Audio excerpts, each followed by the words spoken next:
शंकर भगवान की कथा कहती है, मान लो यदि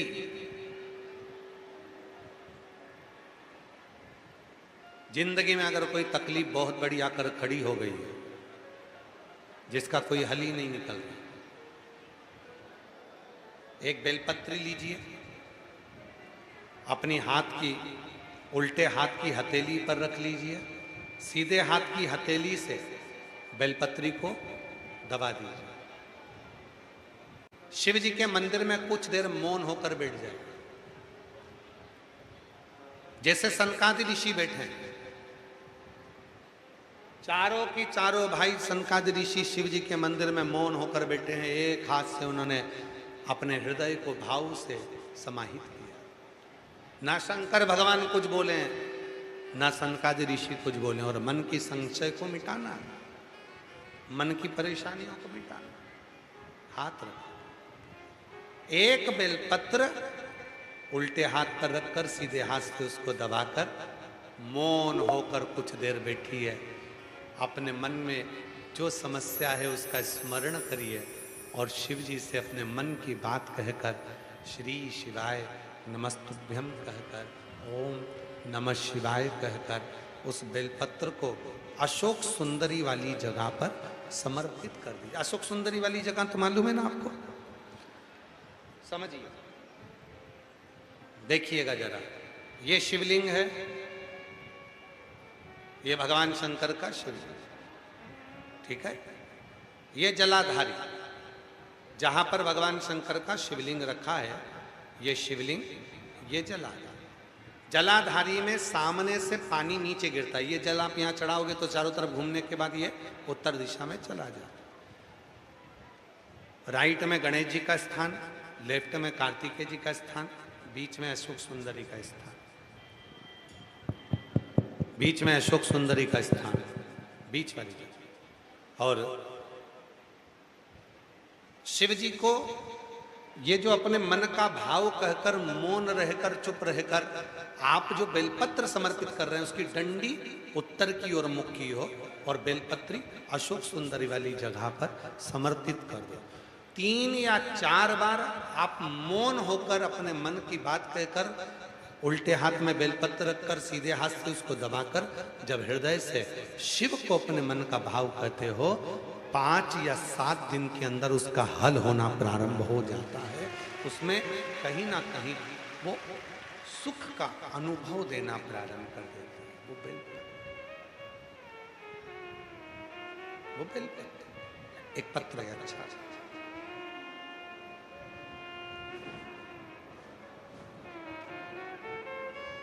हम जब भगवान शंकर से गला पकड़ रहा है, प्रेशर खोल दे, उसको बोल दे, तकलीफ दे रहा है बहुत ज्यादा, भगवान शिव से जब हम अपने मन की बात कहते हैं, हृदय की बात कहते हैं, तो शिव उसको स्वीकार करते हैं, शंकर उसको स्वीकार करते। शिव की स्वीकृति है। शिव महाराज, आप जाकर मौन होकर भगवान शंकर के चरणों में जाकर बैठ जाइए। आप मौन होकर शिव जी के चरणों में जाकर बैठ जाइए, भगवान शंकर के चरणों में जाकर बैठ जाइए। चुप रहे, मत बोलो कुछ भी। कहते हैं दक्षिण मूर्तेश्वर महादेव का नाम लेकर, दक्षिण मूर्तेश्वर महादेव का नाम लेकर जब हम शिव को एक बेलपत्र भी समर्पित करते हैं तो शिव गुरु के रूप में हमारे जीवन में आकर हमारे दुखों को समाप्त करना प्रारंभ कर देते। इसीलिए शिव जी का एक नाम दक्षिण मूर्ति है।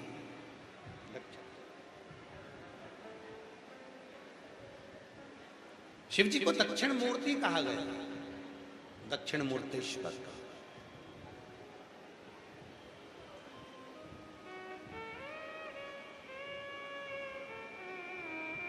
एक प्रसंग आता है बड़ा सुंदर।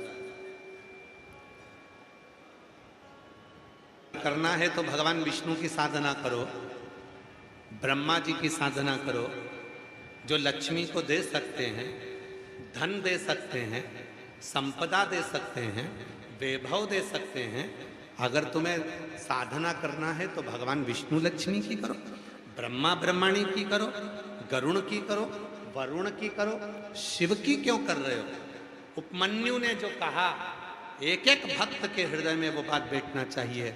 उपमन्यु ने कहा, इंद्रदेव मैं शिव जी की आराधना इसलिए कर रहा हूं, मेरे भोले बाबा भले सोने के महल में नहीं रहते, मेरे भोले बाबा भले धन के पलंग पर नहीं रहते, पर मेरे भोले बाबा वीराने में रहकर, शमशान में रहकर, कैलाश पर रहकर भी मेरे भोले बाबा किसी को खाली नहीं रखते, वो सबको दे दे। एक आदमी को मैं भेज दो।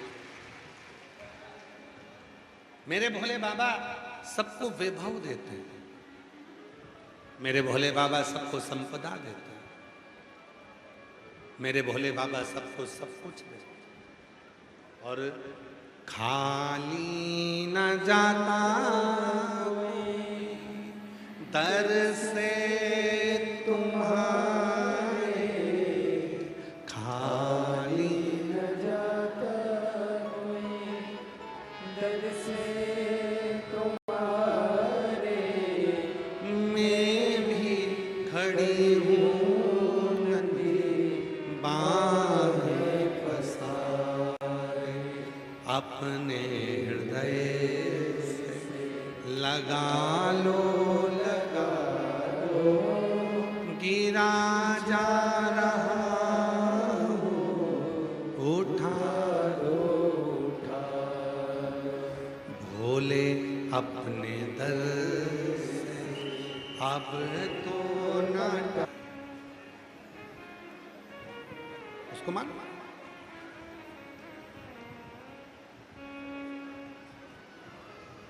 वो पुकार था, स्मरण कर।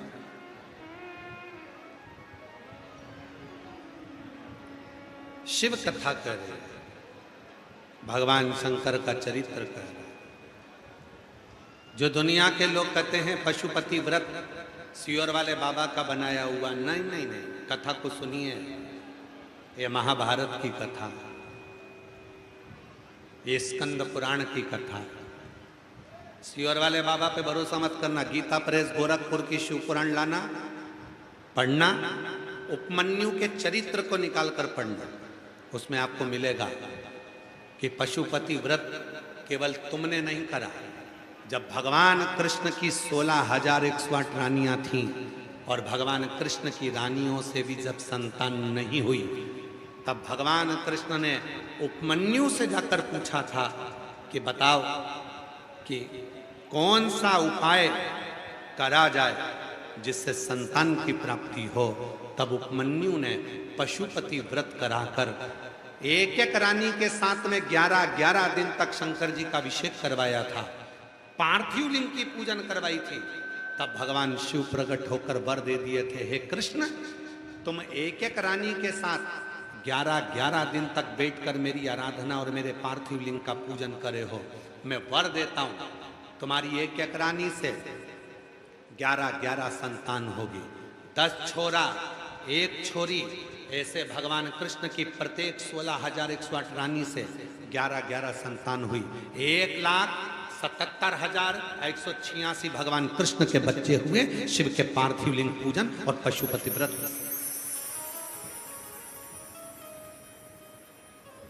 ये सियोर वाला बाबा नहीं कह रहा है, ये स्कंद पुराण कह रहे, ये शिव पुराण कह रहे। पढ़ो, गीता प्रेस गोरखपुर की शिव पुराण लेकर आओ, उसमें उपमन्यु का चरित्र पढ़िए, स्कंद पुराण में पढ़िए, महाभारत में पढ़िए।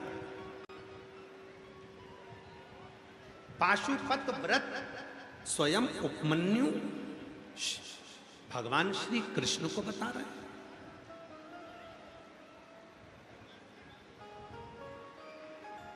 गर्गाचार्य बाबा बता रहे हैं कि शिव की साधना करो, आराधना करो। ब्रह्मा ब्रह्मलोक में, भगवान विष्णु वैकुंठ लोक में, पर मृत्यु लोक में अगर कोई देवता है, ब्रह्मा ब्रह्मलोक के देवता, भगवान विष्णु वैकुंठ के देवता, और पृथ्वी का अगर कोई देव है तो वो देव अधिदेव महादेव है, पृथ्वी का देव है, मृत्यु लोक का देव।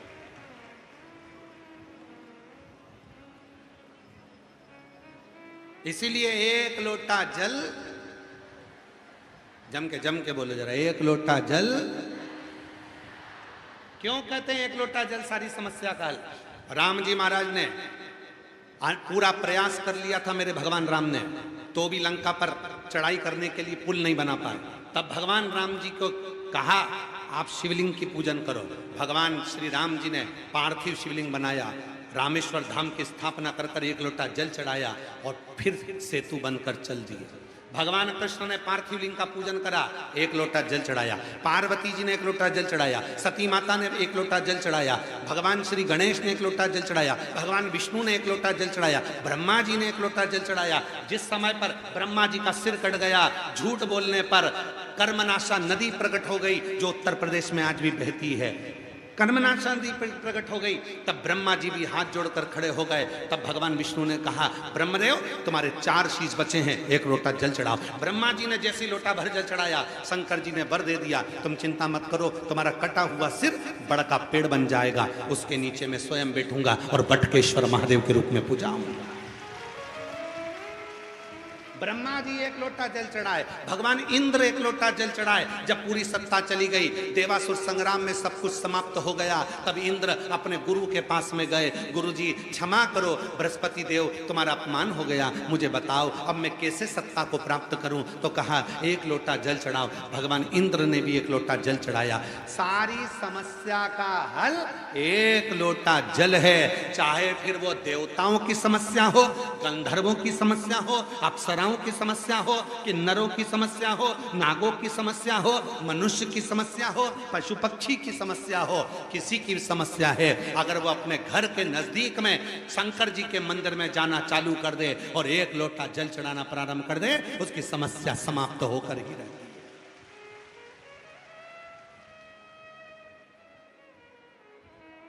और भगवान शिव से प्रार्थना करो जैसे बलिया वालों ने करा, जैसे बलिया वालों ने करा। माननीय मंत्री जी से, परिवहन मंत्री जी से, माननीय महाराज आप जाकर मौन होकर भगवान शंकर के चरणों में जाकर बैठ जाइए। आप मौन होकर शिव जी के चरणों में जाकर बैठ जाइए, भगवान शंकर के चरणों में जाकर बैठ जाइए। चुप रहिए, मत बोलो कुछ भी। कहते हैं दक्षिण मूर्तेश्वर महादेव का नाम लेकर, दक्षिण मूर्तेश्वर महादेव का नाम लेकर जब हम शिव को एक बेलपत्र भी समर्पित करते हैं तो शिव गुरु के रूप में हमारे जीवन में आकर हमारे दुखों को समाप्त करना प्रारंभ कर दें। इसीलिए शिव जी का एक नाम दक्षिण मूर्ति है।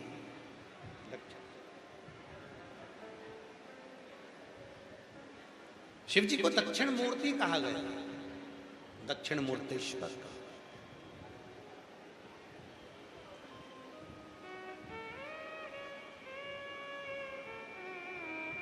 एक प्रसंग आता है बड़ा सुंदर।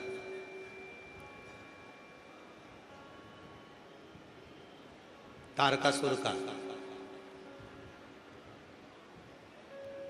जिस समय पर तारकासुर ने संपूर्ण ब्रह्मांड में अपना राज्य कर लिया था,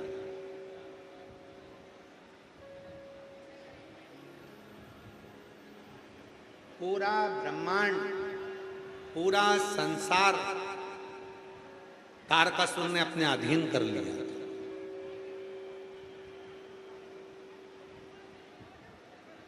ब्रह्मदेव से वर मांग लिया था, ब्रह्मा जी से, वर दो मुझे, अगर मैं मरूं तो शिव जी के पुत्र के द्वारा मरूं, ये वर प्राप्त कर लिया। पर तारकासुर के मन का एक भाव था कि मैंने ब्रह्मा जी से वर जरूर मांगा कि मैं शिव के पुत्र के द्वारा मरूं, और ब्रह्मा जी ने तथास्तु भी कह दिया है। पर समझ में ये नहीं आता कि देवताओं को तो श्राप लगा है कि तुम्हारे घर में संतान नहीं हो। ये देवताओं को तो श्राप है ना कि उनके घर में संतान नहीं होगा। देवताओं को तो श्राप लगा कि उनके घर में औलाद नहीं होगी, संतान नहीं होगी, संतान की प्राप्ति नहीं होगी, संतान का सुख नहीं आएगा। और ये श्राप किसने दिया था? पिपलाद की मां सुवर्चा, कि मेरा बच्चा गर्भ में है और देवताओं ने अपने हित के लिए मेरे पति को मार दिया।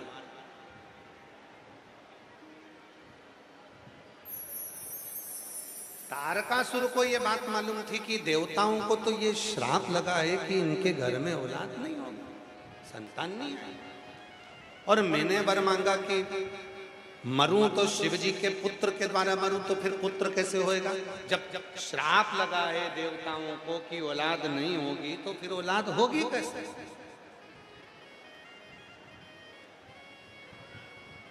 पर ब्रह्मा जी भगवान शिव जी के पास में पहुंचे, साथ में भगवान विष्णु भी थे। बड़े आनंद में भगवान शंकर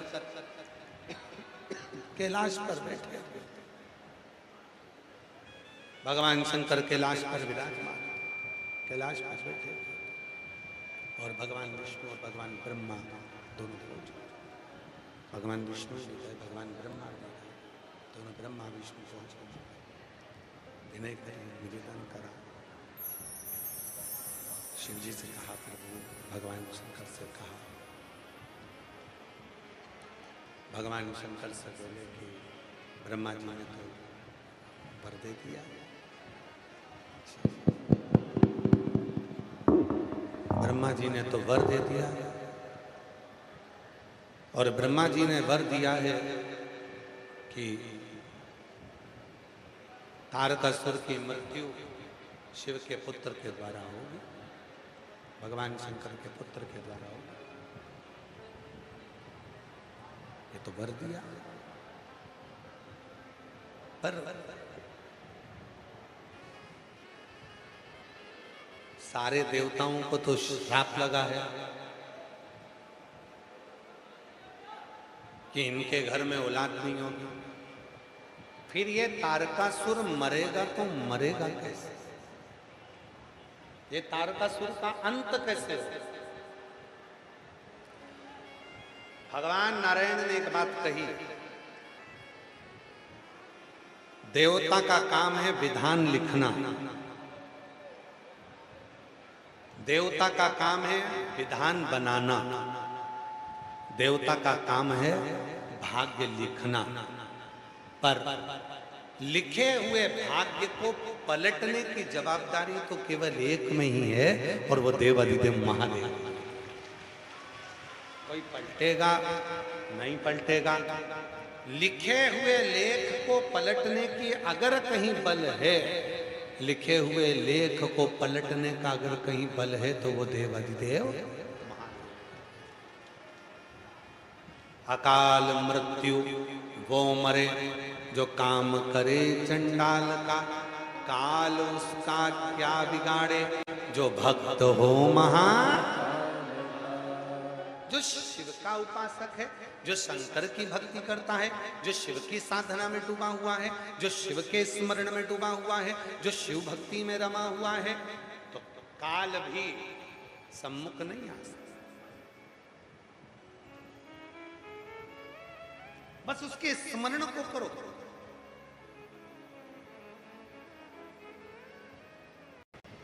आप कहते हो कि इनके यहां संतान नहीं, पर शिव करुणा सागर हो तो क्यों? समय आया, शिव जी का मंगल विवाह भी हो गया, मां जगत जननी पार्वती जी भी आ गई, और शिव जी के तेज प्रकाश को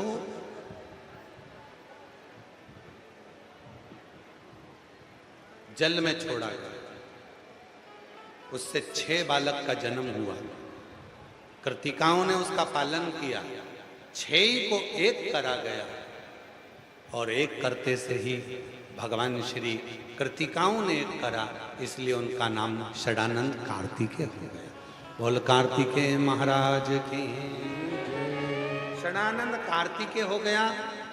कार्तिकेय बाबा जब तारकासुर का संहार करने के लिए गए,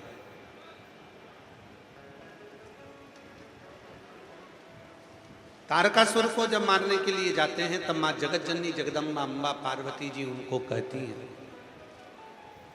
कि आप तारकासुर का संहार करने जा रहे हो, पर ध्यान देना